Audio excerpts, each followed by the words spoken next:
और ये देखिए इलेक्ट्रिक शमशान घाट, इसी के अंदर डेड बॉडी को रखा जाता है।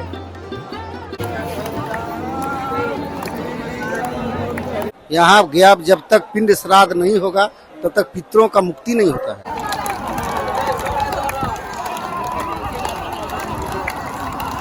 दोस्तों, अगर इंडिविजुअल मेरा चॉइस पूछा जाए तो मुझे कर्मकांडों में कोई भरोसा नहीं। दोस्तों नमस्कार, आपके अपने YouTube चैनल भारत दर्शन ब्लॉग पर गया जी पितृपक्ष मेला की बहुत ही अद्भुत यात्रा में आपका स्वागत है। दोस्तों, भारत दर्शन ब्लॉग पर हम संपूर्ण भारत की यात्रा करते हैं। भारत की परंपरा, भारत की संस्कृति, भारत का धार्मिक विश्वास, हर चीज आपको दिखाते हैं। और इसी क्रम में अभी हम गया जी पितृपक्ष मेला आ चुके हैं, जो 29 सितंबर से शुरू हो चुका है और 14 अक्टूबर तक चलेगा। इस पितृपक्ष मेला में देश के कोने कोने से लोग आते हैं अपने पूर्वजों का, पितरों का पिंडदान करने के लिए, उनको स्थान देने के लिए, घर में सुख शांति के लिए। कैसे होता है पिंडदान, क्या सामग्री लगती है पिंडदान के लिए, कौन कर सकता है पिंडदान, क्यों करना चाहिए पिंडदान, पिंडदान का क्या रहस्य है और पिंडदान के बारे में मेरी सोच क्या है, मेरी मान्यता क्या है, राय क्या है, धर्म क्या है, क्या धर्म पिंडदान करना धर्म है। ये सारे रहस्यों से आज के वीडियो में हम पर्दा उठाएंगे। ये वीडियो आप मिस मत कीजिएगा, बहुत ही जरूरी वीडियो है, पूरा देखिएगा। अगर एक सेकंड आपने मिस कर दिया तो आप इसके रहस्यों से बिल्कुल अनजान रह जाएंगे।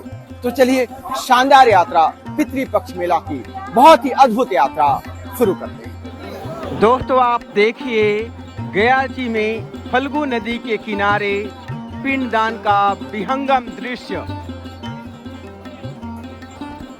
और यहाँ पिंडदान जो है यहाँ शमशान घाट से शुरू हो जाता है। और ये आप देखिए गया जी शमशान घाट, इलेक्ट्रिक शमशान घाट। और यहाँ पर भी पिंडदान हो रहा है। जहाँ पर मौका मिलता है, जगह मिलता है, वहीं पर लोग यहाँ पर पिंडदान कराते हैं फल्गु नदी के किनारे। दोस्तों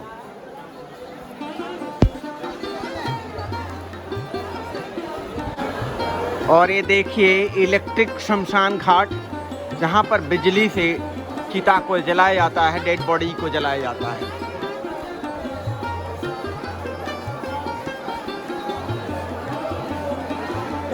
इसी के अंदर डेड बॉडी को रखा जाता है।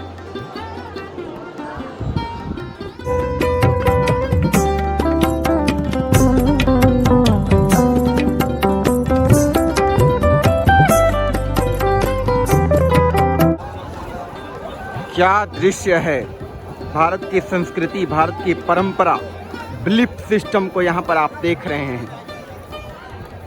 हजारों सालों से इसी तरह फल्गु नदी पर पिंडदान की प्रक्रिया होती है।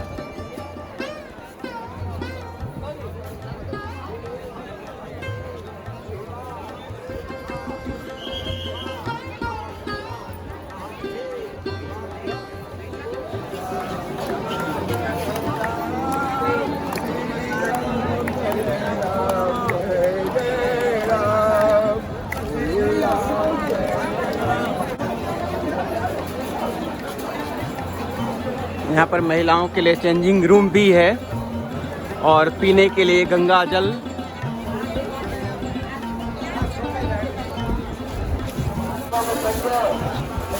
और यहाँ पितृपक्ष मेला की शुरुआत है। आगे आप देखते जाइए, अद्भुत दृश्य जिंदगी में पहली बार आप देखेंगे। रबर डैम तक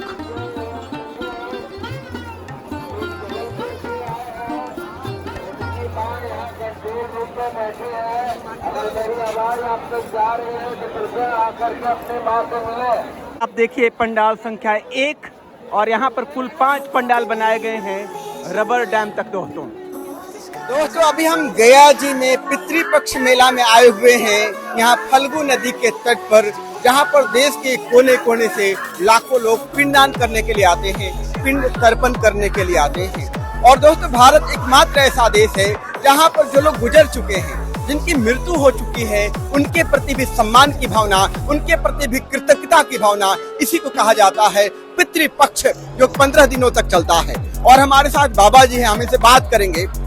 बाबा जी पहले ये बताइए कि जो भी पिंड दान करने के लिए बाहर से आते हैं, तो क्या क्या कंडीशन उनको फॉलो करने हैं, क्या क्रियाविधि है, क्या सामग्री लगता है?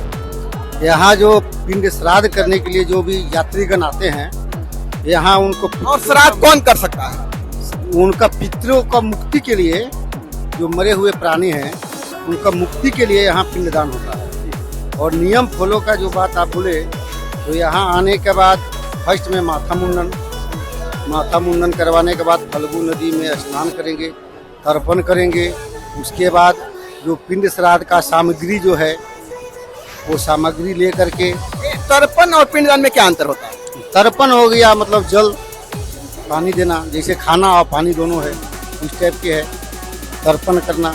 जो पिंड नहीं करते हैं, जो श्रद्धालु पिंड नहीं करते हैं, वो साल में एक बार तर्पण करते हैं। और ये फल्गु जो पिंड दान करने जो गया आ गए हैं, वो पिंड और तर्पण दोनों होगा। पहले तर्पण होगा, उसके बाद पिंडदान होगा। तो तर्पण करने के बाद जब पिंडदान करने के लिए श्रद्धालु आता है तो क्या क्या सामग्री उसके लिए चाहिए? सामग्री इसमें हो गया जौ का आटा, चावल का गुंडी, चावल का आटा बना करके, तिल, जौ, मध, गुड़, यही सब सामग्री है। घी, भूसा, पान पत्ता, सुपारी, रोड़ी, सिंदूर, चंदन, यही सब लग रहा है। ये सामान लाना पड़ेगा कि यहीं पर मिल यहीं जाएगा? से भी उपलब्ध हो जाता है। बहुत यात्री जो है सब अपना घर से भी लेकर के आते हैं। बाकी सामान जो भी यहाँ तो सारे सुविधा उपलब्ध है। तो ये पितृ तर्पण आखिर करते क्यों हैं? जो आदमी, ऐसा माना जाता है कि जो आदमी मर चुका है, तो मर चुका है उसके लिए क्या करना, जो जिंदा है उसके लिए हमें काम करना चाहिए। यही तो मेरा भारत देश जो है वो पितरों का मुक्ति का देश एक तो यही है, और गया है पूरा विश्व का। यहाँ गया जब तक पिंड श्राद्ध नहीं होगा तब तक पितरों का मुक्ति नहीं होता है। घर में श्राद्ध किए, भोज किए आप, उसके बाद हम लोग सोचते हैं कि पितरों का हो गया कल्याण, लेकिन नहीं, जब तक गया श्राद्ध नहीं कीजिएगा तब तक पितरों को मुक्ति नहीं होता है।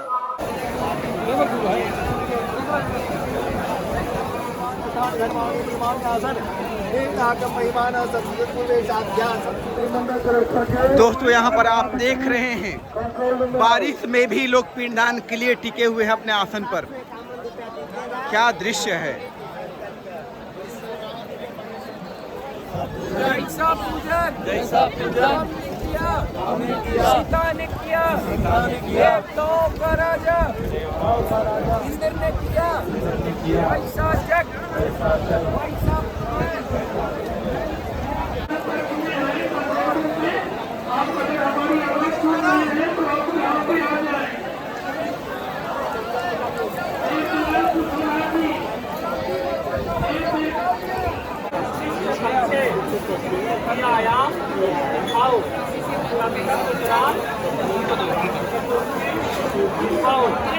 और यहाँ फल्गु नदी के तट पर महिलाओं और पुरुषों के लिए स्नानागार भी बनाए गए हैं।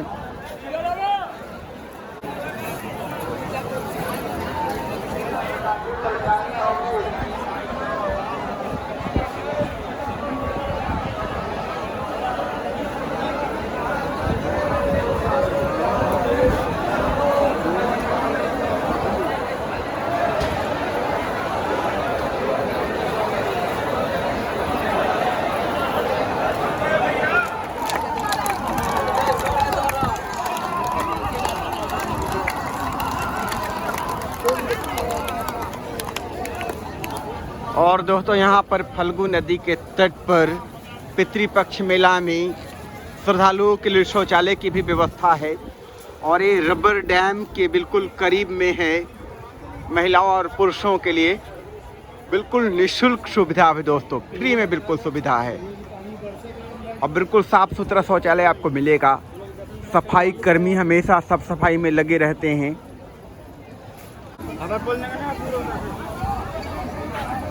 पितृपक्ष मेला में फल्गु नदी में स्नान करने जा रहे हैं। जो भी यहाँ पर पिंडदान के लिए आता है तो पहले फल्गु नदी के अंदर स्नान करता है, पितृ तर्पण करता है।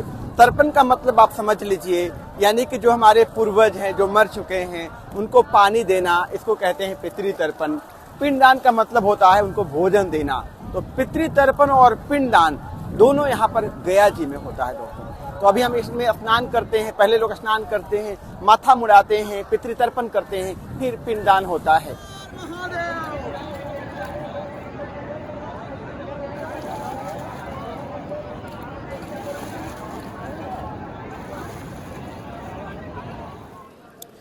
दोस्तों, आप मेरे पीछे देख रहे होंगे गया जी फल्गु रिवर में लोगों को पितृ तर्पण करते हुए, फल्गु नदी के जल से जलार्पण करते हुए।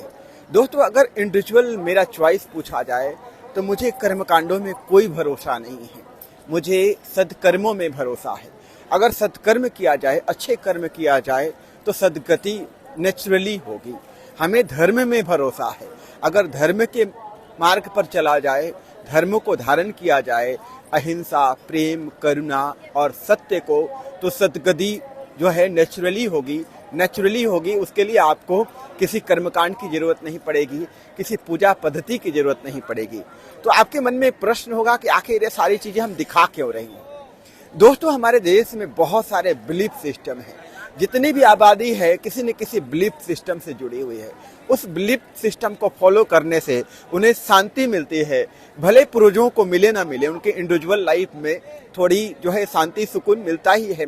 इसलिए हम आपको दिखा रहे हैं। और दोस्तों, यहाँ पर पितृपक्ष मेला में STRF की टीम भी लगी हुई है, यहाँ पर श्रद्धालुओं की सुरक्षा के लिए। और अभी हम STRF टीम के साथ फल्गु नदी में बोटिंग करेंगे। पूरा अद्भुत नज़ारा आपको दिखाएंगे। पितृपक्ष मेला फल्गु नदी के तट पर लाखों लोगों को पिंडदान करते हुए।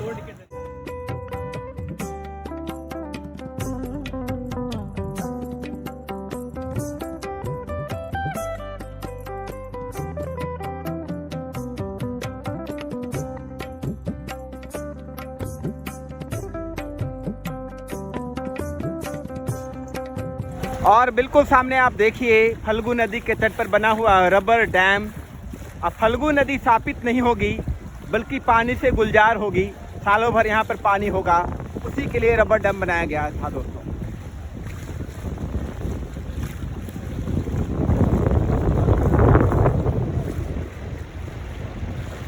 और फल्गु नदी के उस पार आप देख रहे हैं सीता कुंड, जहाँ पर माँ सीता आई थी पिंडदान करने के लिए। वहाँ पर भी लोग जाते हैं।